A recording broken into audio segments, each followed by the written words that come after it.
ಸಣ್ಣ ಕಥೆಗಳು ಸಾಹಿತ್ಯ ಪ್ರಕಾರದಲ್ಲಿ ಒಂದು ಅತ್ಯಂತ ಪರಿಣಾಮಕಾರಿ ಹಾಗೂ ಜನಪ್ರಿಯ ಸಾಹಿತ್ಯ ಪ್ರಕಾರ. ಸಣ್ಣ ಕಥೆಗಳ ಚೌಕಟ್ಟಿನಲ್ಲಿ ಒಂದು ಕಾದಂಬರಿಗಾಗುವಷ್ಟು ವಸ್ತುವಿರಬಹುದು ಅಥವಾ ಒಂದು ಘಟನೆಯಷ್ಟೇ ಆಗಿರಬಹುದು.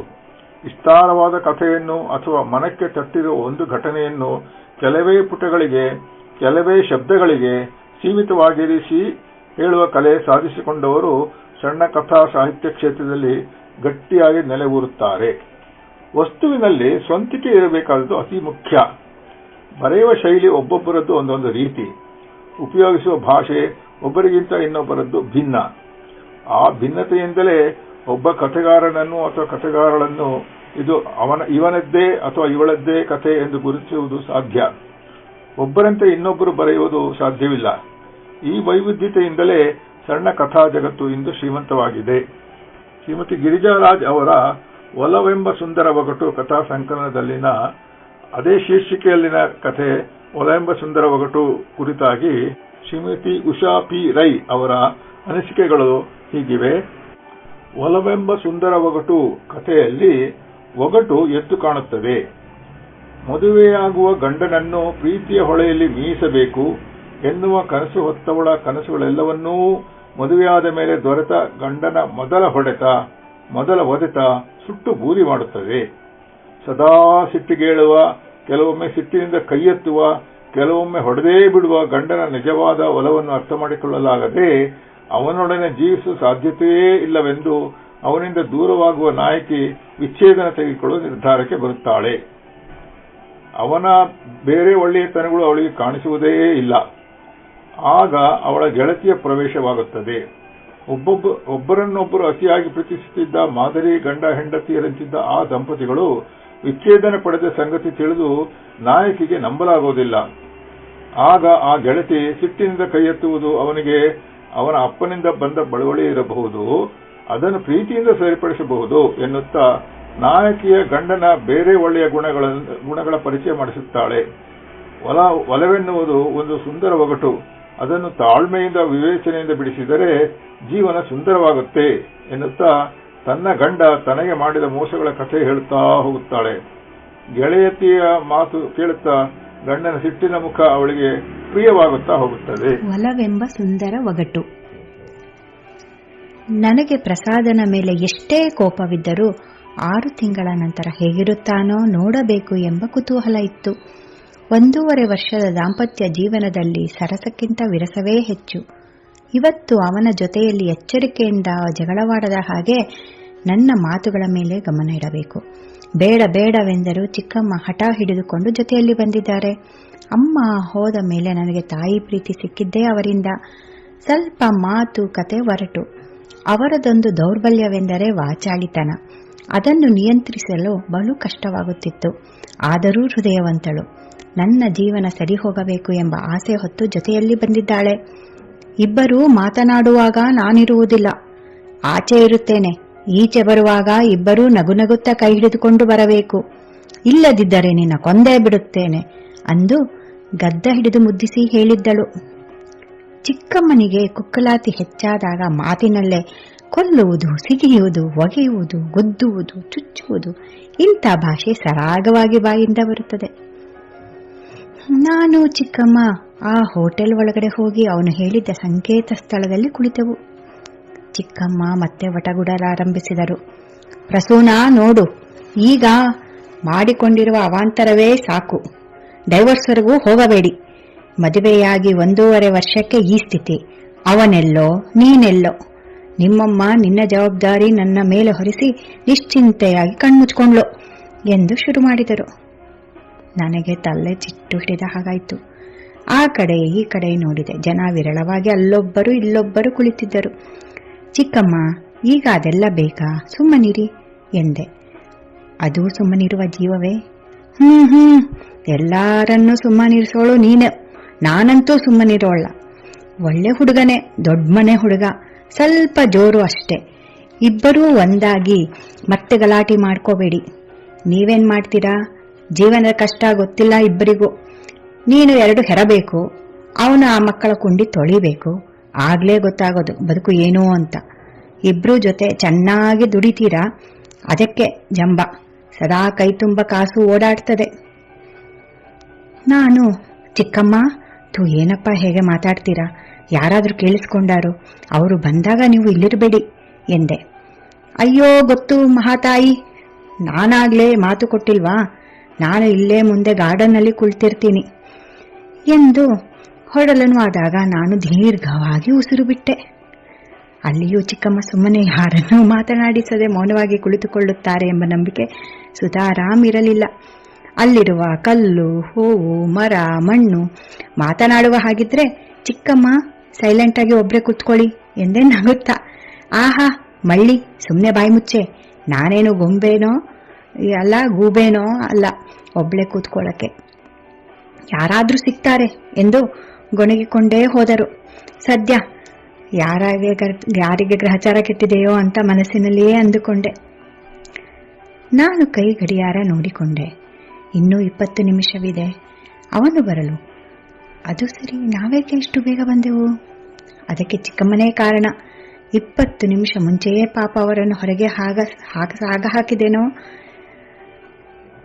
ಕರೆಯಲೇ ಎಂದು ಮನಸ್ಸು, ಅಯ್ಯೋ ಬೇಡ, ಸುಮ್ಮನೆ ತಲೆ ತಿಂತಾರೆ, ಒಂದೇ ಸಮ ಮಾತಾಡಿ ಎಂದುಕೊಳ್ಳುತ್ತಿದ್ದಂತೆಯೇ ವೇಟರ್ ಪ್ರತ್ಯಕ್ಷವಾಗಿ ಏನ್ ತರಲಿ ಮೇಡಮ್ ಎಂದು ಮೆನು ಕಾರ್ಡ್ ನೀಡಿದ. ನಾನು ಸ್ವಲ್ಪ ಹೊತ್ತಾಗಲಿ, ಇನ್ನೊಬ್ಬರು ಬರಬೇಕು ಎನ್ನುತ್ತಿದ್ದಂತೆ ಓಕೆ ಎಂದು ಹೊರಟು ಹೋದ. ಮನಸ್ಸು ಹಳೆಯ ನೆನಪುಗಳಲ್ಲಿ ಅಲಿಯತೊಡಗಿತು. ನಾನು ಇಂಜಿನಿಯರಿಂಗ್ ಓದುತ್ತಿರುವಾಗಲೇ ಅಮ್ಮ ತೀರಿಕೊಂಡರು. ಹೈಸ್ಕೂಲ್ ಮುಗಿಸಿ ಕಾಲೇಜಿಗೆ ಪ್ರವೇಶಿಸಿದ್ದೆ. ಆಗಲೇ ಅಪ್ಪನನ್ನು ಕಳೆದುಕೊಂಡಿದ್ದೆ. ಅಮ್ಮ ಹೋದ ನಂತರ ಚಿಕ್ಕಮ್ಮನೇ ಅವರ ಮಕ್ಕಳೊಂದಿಗೆ ನನ್ನನ್ನು ಪ್ರೀತಿಯಿಂದ ಸಾಕಿದರು. ಅಪ್ಪ ಇಟ್ಟಿದ್ದ ಒಂದಿಷ್ಟು ಹಣಕ್ಕೆ ತಾವೂ ಸೇರಿಸಿ ಪ್ರಸಾದ್ಗೆ ಮದುವೆ ಮಾಡಿಕೊಟ್ಟರು. ತಾವು ಸೇರಿಸಿದ ಈ ಜೋಡಿ 1.5 ವರ್ಷಕ್ಕೆ ವಿಚ್ಛೇದನ ಮುನ್ಸೂಚನೆ ಕೊಡುವ ಹಂತಕ್ಕೆ ತಲುಪಿದ್ದು ಅವರಿಗೆ ತುಂಬಾ ಬೇಸರ, ಕೋಪ ತಂದಿತ್ತು. ಅಮ್ಮನದು ಮೃದು ಸ್ವಭಾವ. ಚಿಕ್ಕಮ್ಮ ಹೊರಟಾದರೂ ಕೋಪ ಬಂದರೂ ಬಹಳ ಬೇಗ ಸಮಸ್ಥಿತಿಗೆ ಬಂದು ಬಿಡುತ್ತಿದ್ದರು. ಅವರು ಹೇಳಿದ್ದು ನಿಜವಿರಬಹುದು. ನಾನು ಅವನು ಸರಿಸಮವಾಗಿ ದುಡಿಯುವುದರಿಂದ, ಕೈ ತುಂಬ ಕಾಸು ಓಡಾಡುತ್ತಿರುವುದರಿಂದ ಜಂಬ, ಈಗೋ, ದುರಭಿಮಾನ ಎಲ್ಲ ಸೇರಿ ನಮ್ಮಿಬ್ಬರನ್ನು ದೂರ ಮಾಡಿದೆಯೇ? ಹಾಗೆ ನೋಡಿದರೆ ಅವನೊಂದಿಗೆ ಕಳೆದ ಅವಧಿಗಳಲ್ಲಿ ರಸಗಳಿಗೆಗಳು, ಸಿಹಿ ನೆನಪುಗಳು ಇಲ್ಲವೆಂದೇನಲ್ಲ. ಹರೆಯದ ಮಾಂತ್ರಿಕ ಇಬ್ಬರ ಮೇಲೂ ಮಂತ್ರದಂಡವನ್ನ ಹಾಕಿಸಿದ್ದ. ಲೋಕವೆಲ್ಲ ಹೊಸ ಬಣ್ಣಗಳಲ್ಲಿ ಕಾಣುತ್ತಿತ್ತು. ಪರಸ್ಪರ ಒಬ್ಬರನ್ನೊಬ್ಬರು ಬಹುಕಾಲ ನೋಡುತ್ತಾ ಮೈಮರೆಯುತ್ತಿದ್ದೆವು. ನವಪ್ರಯಾಣದ ಆ ದಿನಗಳಲ್ಲಿ ಪರಸ್ಪರ ಸ್ವಭಾವಗಳಿರುವ ವೈಪರೀತ್ಯಗಳು ಹೊರಕ್ಕೆ ಬಾರದೆ ಅಂತರಂಗದ ಮೂಲೆಗೊತ್ತರಿಸಲ್ಪಟ್ಟಿದ್ದವು. ಅವುಗಳಿಗೇನೂ ಆಗ ಕೆಲಸವಿರಲಿಲ್ಲ. ಮದುವೆಯಾದ ಹೊಸದರಲ್ಲಿ 5-6 ಪ್ರಕೃತಿ ರಮ್ಯ ಸ್ಥಳಗಳಿಗೆ ಭೇಟಿ ನೀಡಿದ ಸವಿನೆನಪು. ನದಿ ತೀರಗಳಲ್ಲಿ ವಿಹರಿಸಲು ಇಬ್ಬರಿಗೂ ಇಷ್ಟ. ರಭಸವಾಗಿ ಓಡಿ ಬರುವ ಅಲೆಗಳು, ಪಾದಗಳನ್ನು ಮುತ್ತಿಕ್ಕಿ ನಿಧಾನವಾಗಿ ಮರಳುವ ಅಲೆಗಳ ಆಟ ನೋಡುವುದೆಂದರೆ ಇಬ್ಬರಿಗೂ ಖುಷಿ. ನದಿ ತೀರಗಳಿಗಿರುವ ಪ್ರವಾಸಿ ತಾಣಗಳನ್ನು ಹುಡುಕಿಕೊಂಡು ಹೋಗಿ ಬಂದ ಮಧುರ ನೆನಪುಗಳು ಎದೆಯಲ್ಲಿವೆ. ಒಮ್ಮೆಯಂತೂ ನದಿಯೊಳಗೆ ನಡೆಸಿಕೊಂಡು ಸ್ವಲ್ಪ ದೂರ ಕರೆದೊಯ್ದಿದ್ದ. ಬಿದ್ದು ಹೋಗುವನೆಂಬ ಆತಂಕದಲ್ಲಿ ಅವನ ಸೊಂಟ ಬಳಸಿ ಹಿಡಿದಿದ್ದೆ. ಅವನು ನನ್ನ ಹೆಗಲ ಮೇಲೆ ಕೈ ಬಳಸಿದ್ದ. ನಲಿವು, ಒಲವು ಎಲ್ಲಾ ದಿನಗಳಿಗೇ ಮುಗಿದಿತ್ತು. ಅವನಿಗೆ ಕೋಪ ಬಂದಾಗ ನಾನು ಅವನಿಗೆ ತಿರುಗಿಸಿ ಮಾತನಾಡಬಾರದು. ಬದಲು ಹೇಳಿದರೆ ಹಿಂದೆ ಮುಂದೆ ನೋಡದೆ ಮುಷ್ಟಿ ಬಿಗಿ ಮಾಡಿ ಹೊಡೆದೇ ಬಿಡುತ್ತಿದ್ದ. ಅಂಥ ಸನ್ನಿವೇಶಗಳನ್ನು ಏನು ಮಾಡಿದರೂ ಮರೆಯಲಾಗುತ್ತಿಲ್ಲ. ಹೃದಯದ ಮಾಯದ ಗಾಯಗಳಂತೆ ಅವು. ಒಮ್ಮೆ ಒದ್ದಿದ್ದೂ ಉಂಟು. ಇದನ್ನು ಬಿಟ್ಟರೆ ದುರಭ್ಯಾಸಗಳಿರಲಿಲ್ಲ. ಅವನು ಅನ್ಯಾಯವಾಗಿ ಮಾತನಾಡಿದಾಗ ನಾನು ಬದಲು ಹೇಳದೆ ಬಿಡುತ್ತಿರಲಿಲ್ಲ. ಅವನು ಕಾಲು ಕೆರೆಯಲು ಕಾದಿರುತ್ತಿದ್ದ. ಆದರೂ ಅವನನ್ನು ಬಿಟ್ಟಿರುವುದು ಈ 6 ತಿಂಗಳಲ್ಲಿ ಎಷ್ಟು ಕಷ್ಟವಾಯಿತು. ಅವನು ಬಿಟ್ಟು ಹೋದ ಹೊಸದರಲ್ಲಿ ಸ್ವಾತಂತ್ರ್ಯ ಸಿಕ್ಕವಳಂತೆ ನಲಿದಾಡಿದ್ದೆ. 2 ದಿನ ಅಷ್ಟೇ. ಅವನಿಲ್ಲದ ಕೊರತೆ ಮನೆಯ ಕೆಲವು ವಸ್ತುಗಳನ್ನು ನೋಡಿದಾಗ ಕಾಡಿಸುತ್ತಿತ್ತು. ಹೊರಟನಾದರೂ ಅಡಿಗೆ ಮನೆಯಲ್ಲಿ ತುಂಬಾ ಸಹಾಯ ಮಾಡುತ್ತಿದ್ದ. ಅವನು ಹೊಡೆದಾಗ ಪ್ರಬಲವಾಗಿ ವಿರೋಧಿಸುತ್ತಿದ್ದೆ. ಹೆಣ್ಣನ್ನು ಗೌರವಿಸುವುದು ನಿನಗೆ ಈ ಜನ್ಮದಲ್ಲಿ ಬರುವುದಿಲ್ಲ ಅಲ್ಲವಾ ಎಂದು ಕೂಗುತ್ತಿದ್ದೆ. ನೀನೇನು ಹೊರಗಿನವಳೆ, ಹೆಂಡತಿಗೆಂತ ಗೌರವ ಎಂದು ವಕ್ರವಾಗಿ ನಗುತ್ತಿದ್ದ. ಆಗ ಪಟಪಟ ಅಂತ ಚೆನ್ನಾಗಿ ಹೊಡೆದು ಬಿಡಬೇಕೆನ್ನಿಸುತ್ತಿತ್ತು. ಆದರೆ ನನ್ನ ಕೈಗಳು ಮುಷ್ಕರ ಹೂಡಿದಂತೆ ಸುಮ್ಮನಿರುತ್ತಿದ್ದವು. ಅವನನ್ನು ಹೇಳಿ ನೀನು ಎಂದು ನಾಲಿಗೆಯೇನೋ ಮನಸ್ವೇಚ್ಛೆಯಿಂದ ಬೈಯುತ್ತಿತ್ತು. ನಾನು ಗಂಡಸು ಎನ್ನುತ್ತಿದ್ದ. ಹೆಂಡತಿಗೆ ಹೊಡೆಯುವುದು ಗಂಡಸಿನ ಪೌರುಷವೇ ಎಂದು ಕೆಣಕಿದಾಗ ಮತ್ತಷ್ಟು ಕುಪಿತನಾಗುತ್ತಿದ್ದ. ಇದೊಂದು ಘನಕಾರ್ಯ ಬಿಟ್ಟರೆ ಅವನನ್ನು ಒಪ್ಪಿಕೊಳ್ಳಬಹುದೇನೋ. ಆದರೆ ಕಲಿತ ಚಾಳಿ ಅವನೆಲ್ಲಿ ಬಿಡುತ್ತಾನೆ. ಅವರಪ್ಪ ಅವರಮ್ಮನಿಗೆ ಹೊಡೆದಾಗ ಅವರು ಸುಮ್ಮನಿರುತ್ತಿದ್ದರಂತೆ. ನಾನೂ ಹಾಗೆ ಇರಬೇಕೆಂದು ಬಯಸುತ್ತಿದ್ದ. ಚಿಕ್ಕಮ್ಮ ಈ ವಿಷಯ ತೆಗೆದರೆ ನನ್ನನ್ನೇ ಬೈಯುತ್ತಾಳೆ. ಸುಮ್ಮನಿರು, ಅದು ದೊಡ್ಡ ವಿಷಯವೇ? ನಿಮ್ಮ ಚಿಕ್ಕಪ್ಪನಿಂದ ನಾನೇನು ಕಡಿಮೆ ಏಟು ತಿಂದಿದ್ದೇನೆಯೇ? ಈ ಹುಮ್ಮಸ್ಸೆಲ್ಲ ಮದುವೆಯಾದ ಹೊಸದರಲ್ಲಿ ಮೈಯಲ್ಲಿ ನೇಣ ಹೆಚ್ಚಾಗಿದ್ದಾಗ. ಈಗ ಮಕ್ಕಳಾದ ಮೇಲೆ ಈಗ ನಾಯಿ ಮರಿ ಹಾಗೆ ಸುಮ್ಮನಿಲ್ಲವೇ? ನಿಮ್ಮ ಚಿಕ್ಕಪ್ಪ ನನ್ನ ಮೈ ಮುಟ್ಟಲಿ ಈಗ ನನ್ನ ಮಕ್ಕಳು ಬಾರಿಸಿ ಬಿಡುತ್ತಾರೆ ಬಾಸುಂಡೆ ಬರುವಂತೆ. ನಿನ್ನ ಗಂಡನೂ ಅಷ್ಟೇ, ಮೊದಲು ಆಡ್ತಾನೆ, ಆಡ್ಕೊಳ್ಳಿ ಬಿಡು ಎಂದಿದ್ದರು. ಆದರೆ ನನಗೆ ಅದು ದೊಡ್ಡ ವಿಷಯವೇ. ನಾನು ಕ್ಷಮಿಸಲು ಖಂಡಿತ ತಯಾರಾಗಿರಲಿಲ್ಲ. ಮದುವೆಗೆ ಮೊದಲು ಯಾರೋ ಒಬ್ಬ ರಾಜಕುಮಾರನ ಕನಸು ಬೀಳುತ್ತಿತ್ತು. ಬರೀ ಪ್ರೀತಿ ಪ್ರೀತಿ ಪ್ರೀತಿ. ಬೊಗೆಸು ತುಂಬ ಮುಗಿದು ಆ ನನ್ನ ರಾಜನನ್ನು ಪ್ರೀತಿಯ ಹೊಳೆಯಲ್ಲಿ ಮೀಸಬೇಕು ಎಂದು ಚಂದದ ಕನಸುಗಳನ್ನು ನೇಯುತ್ತಿದ್ದೆ. ಅವನ ಮೊದಲ ಒದೆತ ಎಲ್ಲ ಪ್ರೀತಿಯನ್ನು ಸುಟ್ಟು ಬೂದಿ ಮಾಡಿತ್ತು. ಆ ಕ್ಷಣಕ್ಕೆ ಹೃದಯ ಬೆಂಡಾದ ಅನುಭವ. ಆದರೂ ಯಾವುದೀ ಪ್ರೀತಿಯ ಸೆಳೆತ ಅವನು ಬೇಕೆನ್ನಿಸುತ್ತಿದೆ. ಅದು ಕೀಳು ಕಾಮನೆಯಂತೂ ಅಲ್ಲ. ಅಷ್ಟೊತ್ತಿಗೆ ವೇಟರ್ ಮತ್ತೆ ಬಂದ.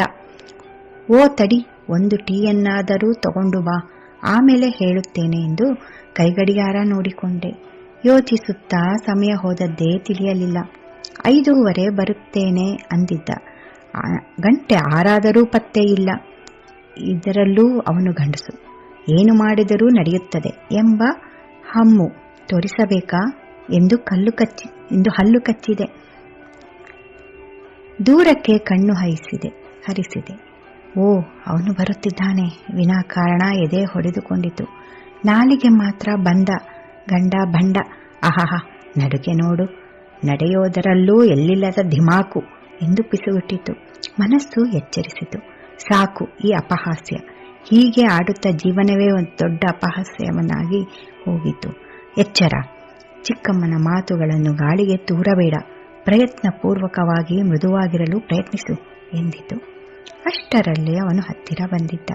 ಅವನು ಜೊತೆಯಲ್ಲಿದ್ದಾಗ ಗೋಚರಿಸಿದ ಕೆಲವು ಒಳ್ಳೆಯ ಗುಣಗಳು ಮರೆಯಾದಾಗ ಕಾಡತೊಡಗಿದವು. ಅವನನ್ನು ನೋಡಿ ಒಳಗೆಲ್ಲೋ ಪ್ರೀತಿಯ ಹೊರತೆ ಉಕ್ಕಿದರೂ ಸ್ವಾಭಿಮಾನ ಬಿಡಲಿಲ್ಲ. ಒಳ್ಳೆಯ ಮಾತಾಡಬೇಕು ಎಂದು ತಯಾರಿ ಮಾಡಿಕೊಳ್ಳುವಷ್ಟರಲ್ಲಿ ನಾಲಿಗೆ ದುಡುಕಿ ತನ್ನ ಬುದ್ಧಿ ತೋರಿಸಿಯೇ ಬಿಟ್ಟಿತು. ಹೇಳಿದ ಸಮಯಕ್ಕೆ ಬರುವುದು ಈ ಜನ್ಮದಲ್ಲಿ ಕಲಿಯುವುದಿಲ್ಲವೇನೋ. ಅದೇನು ಹರಿತ, ಅದೇನು ವ್ಯಂಗ್ಯ ನನ್ನ ಧ್ವನಿಗೆ. ಅವನ ಹಾರ್ದಿಕ ನಗೆಗೆ ನಾನು ತೋರಿದ್ದು ಒಂದು ಬಿಕ್ಕದ ನಸುನಗೆ. ಏನು ಬರುತ್ತಿದ್ದ ಹಾಗೆ ಮೊದಲ ವಾಕ್ಯವೇ ಕಲಹಕ್ಕೆ ನಾಂದಿ ಹಾಡುವಂತಿದೆ. ಇಷ್ಟು ದಿನಗಳಾದ ಮೇಲೆ ನನ್ನ ನೋಡುತ್ತಿದ್ದೀಯಾ? ಒಂದು ಬ್ಯೂಟಿ ಸ್ಮೈಲ್ ಬೇಡವೇ ಎನ್ನುವಾಗ ಇಷ್ಟು ದಿನ ಒಂಟಿತನದ ಬೇಗುದಿ ಅನುಭವಿಸಿದುದು ಧ್ವನಿಯಲ್ಲಿ. ನಿದ್ರೆ ಇಲ್ಲದ ಭಾರವಾಗಿ ಮುಚ್ಚಿಕೊಳ್ಳುವಂತಿದ್ದ ಭಾವ ಅವನ ಕಣ್ಣುಗಳಲ್ಲಿ ಇಣುಕುತ್ತಿತ್ತು. ಎದುರಿನ ಕುರ್ಚಿಯಲ್ಲಿ ಕುಳಿತುಕೊಳ್ಳುತ್ತಿದ್ದ ಹಾಗೆ ಪ್ರಸನ್ನ ವದನನಾಗಿ ವೇಟರ್ ಬಂದು, ಏನ್ ತರಲೆ ಮೇಡಮ್ ಎಂದ. ಅವಳು ಅವನ ಮುಖ ನೋಡಿದಳು. ಅವನು, ಏನ್ ತರ್ಸ್ಲಿ? ಯಾವಾಗ ಇಲ್ಲಿಗೆ ಬಂದರೂ ನೀನು ನಿನ್ನ ಇಷ್ಟದ ತೈರೋಡೆ ಕೇಳ್ತಿದ್ದೆ, ಅದನ್ನೇ ತರಿಸ್ತೇನೆ ಎಂದು ಅವನಿಗೆ ಹೇಳಿ ಕಳುಹಿಸಿ ಯಾರನ್ನು ಹುಡುಕುವಂತೆ ನೋಡಿದ. ಎಲ್ಲಿ ಬಂದಿಲ್ವಾ? ನಿನ್ ಜೊತೆಗೆ ಆ ಚಾಟರ್ ಬಾಕ್ಸ್ ಬಂದಿಲ್ವಾ ಎಂದ. ಯಾರ ಬಗ್ಗೆ ಈ ವ್ಯಂಗ್ಯ ಎಂದು ಗೊತ್ತಾಗಿ, ಅದೇನು ಹಾಗಂತೀರಿ, ಅವರು ಹಿರಿಯರು ಎಂದೆ ಆಕ್ಷೇಪಿಸುತ್ತ. ಅಯ್ಯೋ, ಹಿರಿಯರೇ ನಿಜ ಇಲ್ಲ ಅನ್ನೇ. ಆದರೇನು, ಎಲ್ಲರೂ ಸೇರಿ ಅವರಿಗೆ ಕೊಟ್ಟಿರುವ ಬಿರುದಲ್ವಾ ಅದು? ಎಂದ. ಬೇರೆ ಸಮಯದಲ್ಲಿ ಹಾಗೆಂದಾಗ ತಮಾಷೆಯಾಗಿ ತೆಗೆದುಕೊಳ್ತಾ ಇದ್ದೆ ನೀನು, ಹೀಗೇಕೆ ಸೇರು ಅಂತೀಯ? ಎಂದ ಸಿಟ್ಟಾಗಿ. ಹೀಗೆಲ್ಲ ಮಾತನಾಡಿದರೆ ನಾನು ಎದ್ದು ಹೋಗುತ್ತೇನೆ ಎಂದು ಹೇಳುವಂತೆ ನಟಿಸಿದೆ. ಅಯ್ಯೋ, ಹಾಗ್ ಮಾಡಬೇಡ ಪ್ಲೀಸ್, ನೀನಿರ್ಬೇಕು, ಹೋಗ್ಬೇಡ ಎಂದ. ಸಮಾಧಾನದಿಂದ ಕುಳಿತಳು. ಅವಳು ಹಾಗೆ ಕುಳಿತಿದ್ದು ನೋಡಿ ತುಂಟತನದಿಂದ ಹೋಗ್ಬೇಡ ಅಂತ ಬೇಡ್ಕೊಂಡಿದ್ದು ಈ ನಿನ್ನ ಮುದ್ದು ಮುಖ ನೋಡುವುದಕ್ಕೆ ಎಂದಲ್ಲ, ತೈರೋಡೆ ವೇಸ್ಟ್ ಆಗುತ್ತೆ ಎಂದು. ಸುಮ್ಮನೆ ಕೆಣಕಿದ. ನಾನು ಕೋಪದಿಂದ ದುರುಗುಟ್ಟಿ ನೋಡಿದೆ.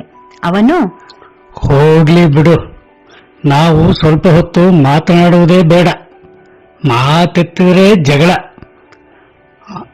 ಅಗೋ ತೈರೋಡೆ ಬಂತು, ಈಗ ಕೈಗೂ ಬಾಯಿಗೂ ಕೆಲಸ ಎಂದು ದೊಡ್ಡ ತಮಾಷೆ ಮಾಡಿದವನೆಂಬಂತೆ ನಕ್ಕ.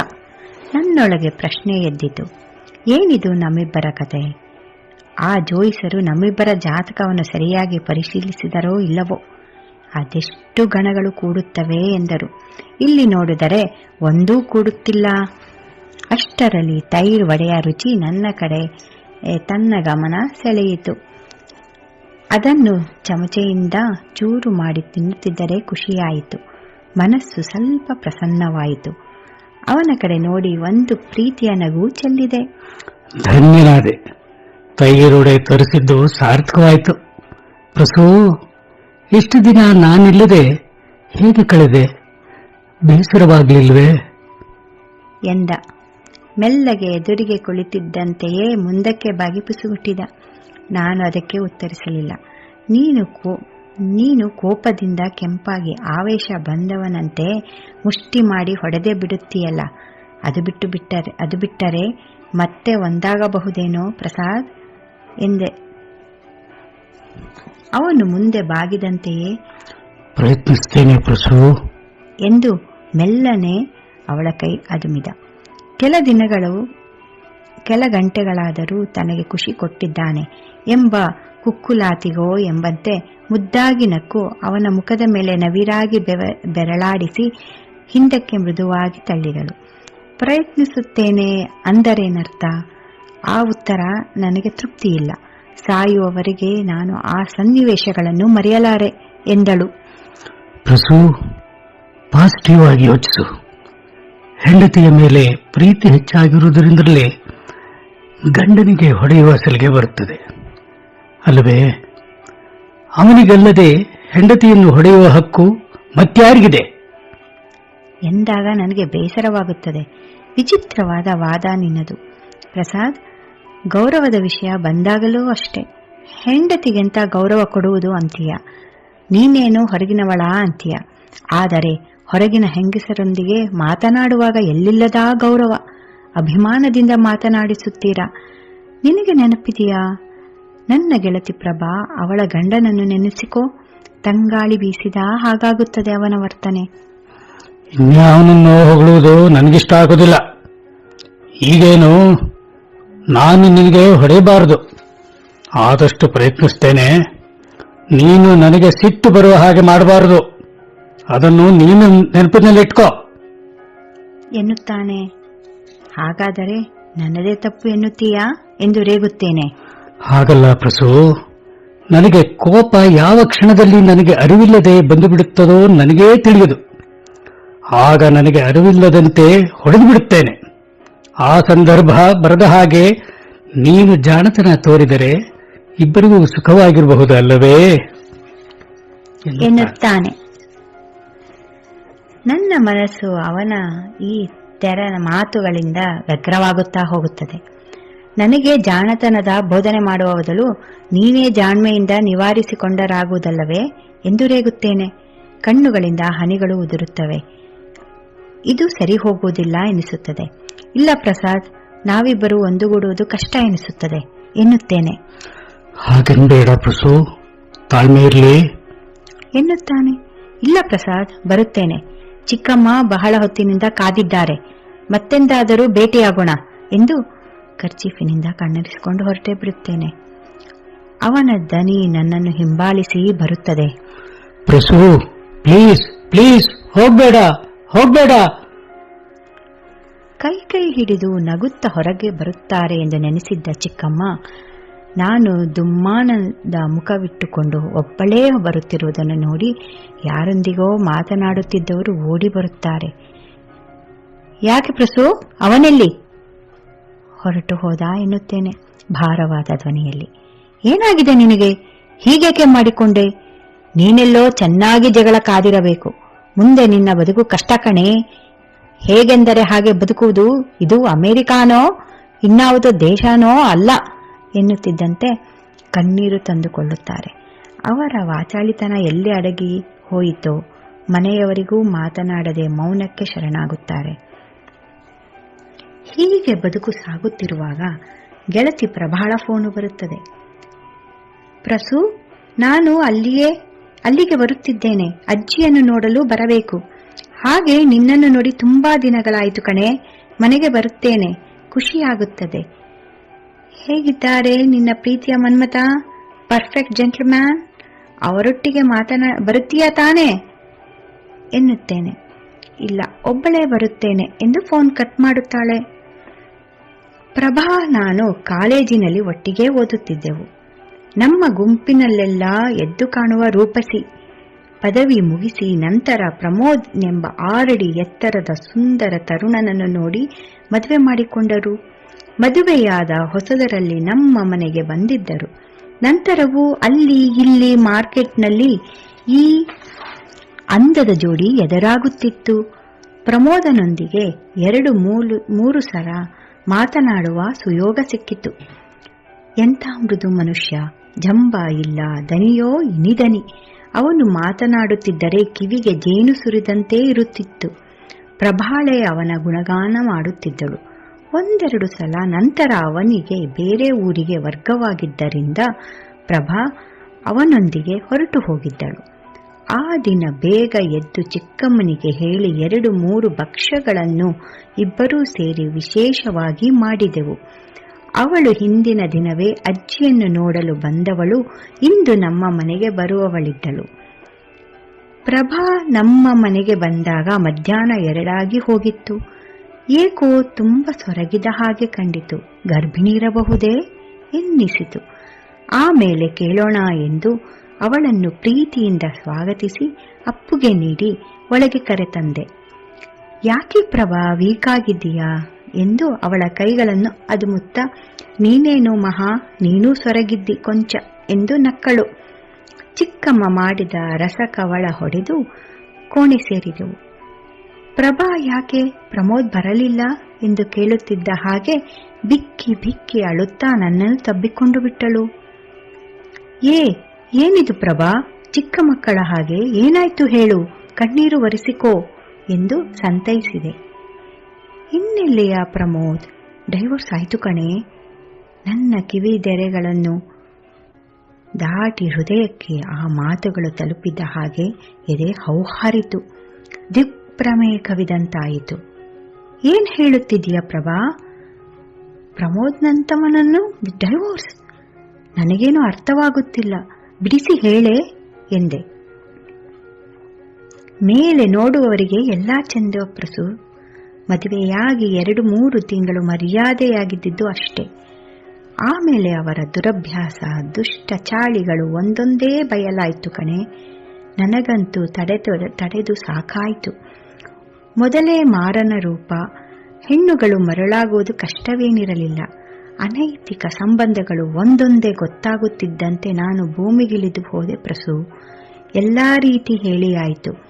ಅವರ ತಾಯಿ ತಂದೆಯರಿಗೆ ಮೊದಲೇ ಎಲ್ಲ ಗೊತ್ತಿದ್ದರೂ ಏನೂ ಹೇಳದೆ ಮದುವೆ ಮಾಡಿದ್ದರು.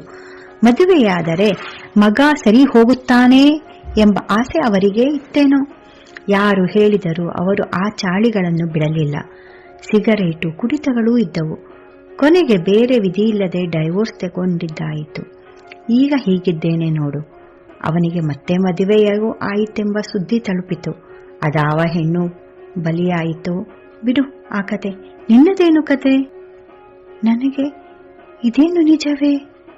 ಪ್ರಭಾ ಹೀಗೆ ಬಂದು ಹೀಗೆಲ್ಲ ಆಯಿತು ಎಂದು ಹೇಳದಿದ್ದರೆ ಎಷ್ಟು ಚೆನ್ನಾಗಿತ್ತು ಎಂದು ಅನಿಸಿಬಿಟ್ಟಿತು. ಅವಳು ಏಯ್ ಪ್ರಸು ಪ್ರಸು ಎಂದು ಜೋರಾಗಿ ಅಲುಗಾಡಿಸಿದಾಗಲೇ ಎಚ್ಚರ. ಪ್ರಸು, ನಿನ್ನ ಗಂಡ ಪ್ರಸಾದ್ ಎಲ್ಲಿ ಎಂದಳು. ನಿನಗೆ ಗೊತ್ತಿಲ್ವಾ ನನ್ನ ಗಂಡನ ಕತೆ? ಜಗಳ ಆಡೋದು, ಸಿಟ್ಟು ಮಾಡಿಕೊಳ್ಳೋದು, ಹೊಡೆಯೋದು. ನಾವು ಈಗ ಡೈವೋರ್ಸ್ ಹಂತ ತಲುಪಿದ್ದೇವೆ ಎಂದೆ. ತಕ್ಷಣ ಪ್ರಭಾ, ಅಯ್ಯೋ ಹುಚ್ಚಿ, ಹಾಗೆಲ್ಲಾದರೂ ಮಾಡಿಯಾ? ಪ್ರಸಾದ್ ಒಳ್ಳೆಯವರು. ನಮ್ಮೊಂದಿಗೆ ಅಥವಾ ಹೆಣ್ಣು ಮಕ್ಕಳೊಂದಿಗೆ ಮಾತನಾಡುವಾಗ ಸಭ್ಯತೆಯ ಎಲ್ಲೇ ದಾಟುತ್ತಿರಲಿಲ್ಲ. ಗೌರವ ಅಭಿಮಾನಗಳಿಂದ ಮಾತನಾಡಿಸುತ್ತಿದ್ದರು. ಹಾಗಾದರೆ ಹೊಡೆಯೋದು ಸರಿಯೇ ಎಂದೆ ಕೋಪದಿಂದ. ಅದು ಒಳ್ಳೆಯದಲ್ಲ ಪ್ರಸೂನ, ಒಪ್ಪುತ್ತೇನೆ. ಹಾಗೆ ಹೇಳಿ ಹೇಳಿ ನಿಧಾನವಾಗಿ ಪ್ರೀತಿಯಿಂದ ತಿದ್ದಿಕೊಳ್ಳಬಹುದು. ನನಗೆ ಗೊತ್ತಿರುವ ಹಾಗೆ ನಿನ್ನ ಗಂಡನಿಗೆ ಸಿಗರೇಟು, ಕುಡಿತ ಯಾವ ಚಟವೂ ಇಲ್ಲ. ಇನ್ನು ತಾಯಿ ತಂದೆಯರನ್ನು ಕಂಡರೆ ಪ್ರೀತಿ ಭಕ್ತಿ. ಹೌದಮ್ಮ, ಅದು ಯಾಕೆ ಹೇಳುತ್ತೀಯಾ ಆ ಭಕ್ತಿ ಬಗ್ಗೆ? ಮದುವೆ ನಿಶ್ಚಯವಾದ ನಂತರ ನನಗೆ ಬರೆದ ಒಂದೇ ಒಂದು ಕೋಳೆ ಕೊಕ್ಕರೆ ಗೀಚಿನ ಪ್ರೇಮ ಪತ್ರದಲ್ಲಿ ಮೇಲ್ಗಡೆ ಶೋಭಿಸುತ್ತಿದ್ದುದು ಮಾತಾ ಪಿತೃದೇವೋಭವ. ಪ್ರಭಾಗೆ ನಗು ಬಂದು ಬಿಟ್ಟಿತು. ಪ್ರಸೂನಳು ನಗಲಾರಂಭಿಸಿದಳು. ಒಟ್ಟಿಗೆ ಸ್ವಲ್ಪ ಹೊತ್ತು ನಕ್ಕು, ಆ ಪ್ರೇಮ ಪತ್ರ ಇನ್ನೂ ಇದೆಯಾ ಅಂದಳು. ಬಹಳ ದಿನ ಆ ಪ್ರೇಮ ಪತ್ರ ಅಲ್ಲ, ಭಕ್ತಿ ಪತ್ರ ಬೀರುವೊಳಗೆ ಜೋಪಾನವಾಗಿಟ್ಟಿದ್ದೆ. ಈಚೆಗೆಲ್ಲೋ ಕಾಣುತ್ತಿಲ್ಲ ಎಂದೆ. ಮುಂದಕ್ಕೆ ಏನೇನು ಬರೆದಿದ್ದಾರೆ ಎಂದು ನಗುತ್ತಾ ಕೇಳಿದಳು ಪ್ರಭಾ. ಆ ಭಕ್ತಿ ಪತ್ರದಲ್ಲಿ ಇನ್ನೇನಿರಲು ಸಾಧ್ಯ? ನನಗೇನು ನೆನಪಿಲ್ಲ. ಆದರೆ ಪ್ರಾರಂಭಿಸಿದ್ದು ಮಾತ್ರ ನನ್ನ ಪ್ರೀತಿಯ ಗುಲಾಬಿಗೆ ಅಂತ ಎಂದೆ. ಅದೇನು ಗುಲಾಬಿ? ಮಹಾಪ್ರಾಣ ಯಾಕೆ ಅಂತ ಮತ್ತೆ ನಕ್ಕಳು.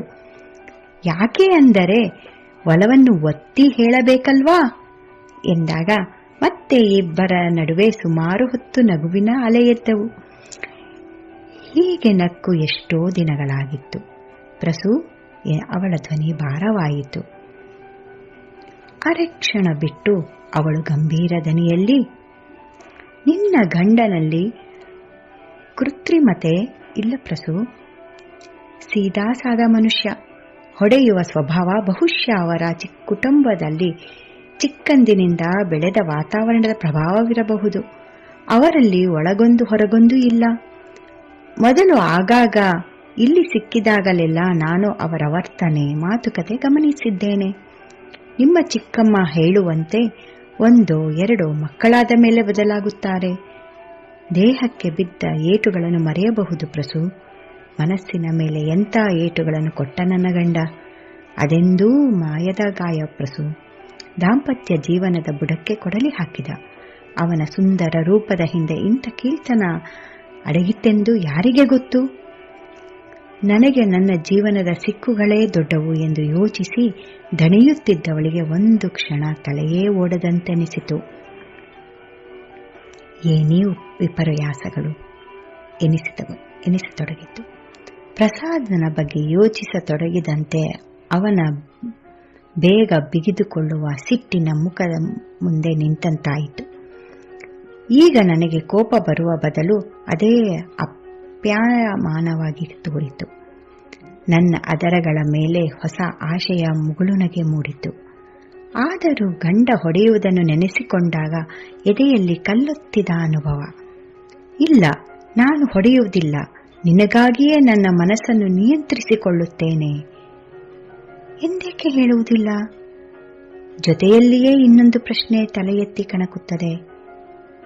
ಹೆಣ್ಣಿಗೆ ಕೆಲವು ಉಪದ್ರವಗಳನ್ನು ಅವಳ ಇಚ್ಛೆಗೆ ವಿರುದ್ಧವಾಗಿ ಒಪ್ಪಿಕೊಳ್ಳಬೇಕಾದುದು ಈ ವ್ಯವಸ್ಥೆಯಲ್ಲಿ ಅನಿವಾರ್ಯವೇ? ತನ್ನ ಸುತ್ತಿಕೊಂಡಿರುವ ಭಾವ ಸಂಬಂಧಗಳಿಂದಾಗಿ, ಚಿಕ್ಕಮ್ಮನಿಗಾಗಿ, ಗೆಳತಿಗಾಗಿ ಪ್ರೀತಿಸುವ ಇನ್ಯಾರಿಗೋ ನಾನು ಮನೆಯುತ್ತಾ ಹೋಗಬೇಕೇ? ಅಂದರೆ ತನ್ನೊಳಗಿನ ಪ್ರೀತಿ ಬೆಸೆದುಕೊಂಡಿರುವ ಈ ಲೋಕದ ಸಂಬಂಧಿಗಳಿಗಾಗಿ ಈ ರಾಜಿ ಅನಿವಾರ್ಯವೇ? ಕೊನೆಗೆ ನನ್ನ ಪ್ರೀತಿ ಜಾಣ್ಮೆಗಳಿಂದ ಅವನನ್ನು ತಿದ್ದಿಕೊಳ್ಳುವ ದೂರದ ಆಸೆಯೊಂದೇ ಆಸರೆ. ಪ್ರಭಾ ನನ್ನ ಗದ್ದ ಹಿಡಿದು ಅಲುಗಾಡಿಸುತ್ತಾ, ಏನಾಯ್ತು ಪ್ರಸು? ತುಂಬಾ ಯೋಚಿಸಬೇಡ, ಅದು ಅಪಾಯಕಾರಿ. ಒಲವೆಂಬುದೊಂದು ಸುಂದರ ಒಗಟು, ಅದನ್ನು ತಾಳ್ಮೆಯಿಂದ ಸರಿಯಾಗಿ ಬಿಡಿಸಿದರೆ ಸುಖ ಎಂದು ನನ್ನನ್ನು ತಬ್ಬಿಕೊಂಡಳು.